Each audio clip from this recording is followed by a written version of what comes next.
De oitavo ano, tudo bem? Hoje eu vou trazer para vocês a explicação do mapa conceitual que eu pedi para que vocês fizessem sobre a crise do período colonial, ok? Então vamos lá. Crise do sistema colonial no Brasil. Eu trouxe essa imagem só para demonstrar para vocês como que foi esse contexto. Apesar da gente ver aqui Dom Pedro em cima do cavalo, declarando toda aquela frase independência ou morte, a gente sabe que isso meio que foi montado para a gente acreditar que houve uma luta, né, por parte do presidente, mas ao longo da aula a gente vai perceber que não, que foi todo um contexto, certo? Um contexto mundial e um contexto local, onde a colônia ela tinha a necessidade de se desvincular da metrópole, que era Portugal, ok? Bom, então o objetivo da aula de hoje vai ser entender o contexto histórico que levou a América Portuguesa a iniciar com as rebeliões locais. Então, vamos lá. Então, eu trouxe na aula de hoje algo bem simples para a gente entender basicamente o que foi esse contexto histórico da crise colonial. Para que o vídeo não fique tão longo, eu vou apresentar para vocês, ok? Somente o contexto histórico. O que estava acontecendo no mundo para ter levado para ter refletido, na verdade, na crise, na rebelião local. E aí, na próxima aula, eu vou trazer para vocês as principais rebeliões que aconteceram principalmente em Minas Gerais, na Bahia, né, com a Inconfidência Mineira em Minas Gerais, na Conjuração Baiana e etc. Então, vamos lá. O contexto histórico da crise colonial. A efervescência cultural e as grandes transformações políticas em curso no mundo ocidental na passagem do século XVIII para o século XIX têm repercussão no Brasil.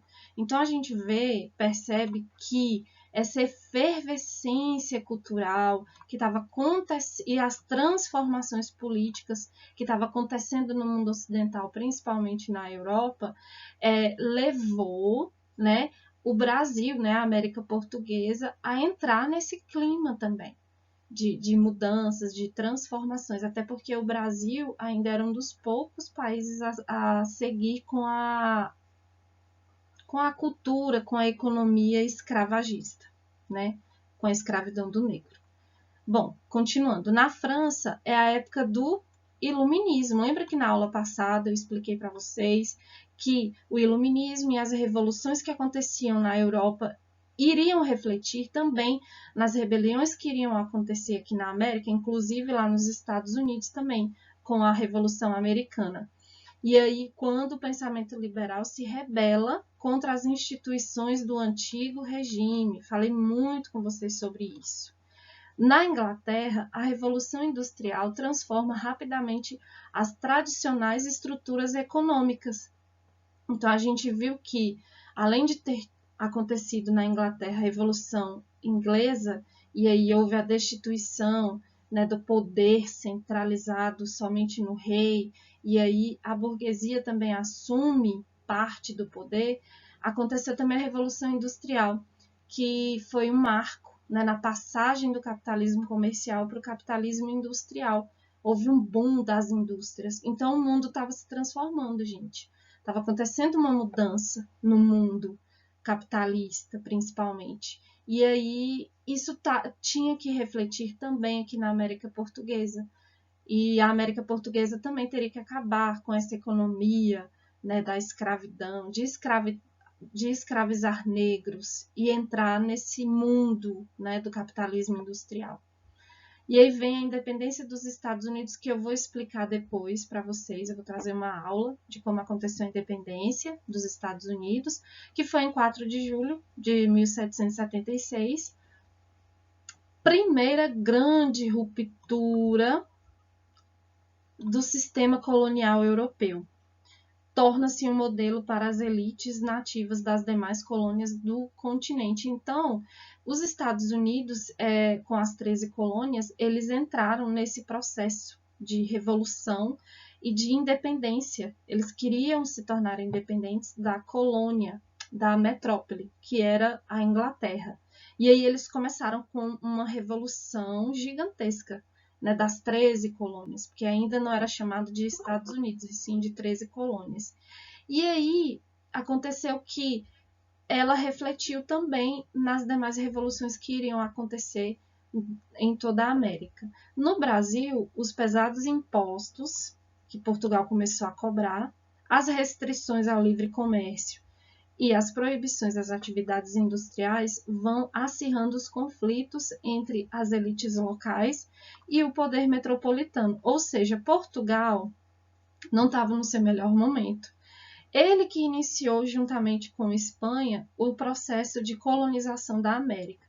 Só que, ao longo do tempo, outras grandes metrópoles, como França, Inglaterra, Holanda, começaram também nesse processo de colonização. E aí eles começaram a dominar também. Então, Portugal ele se viu num momento frágil. E aí, com essa política, né, de exploração, isso meio que foi influenciando também na economia local. E aí, qual foi a medida dos portugueses, né, de Portugal? Cobrar altos impostos da colônia.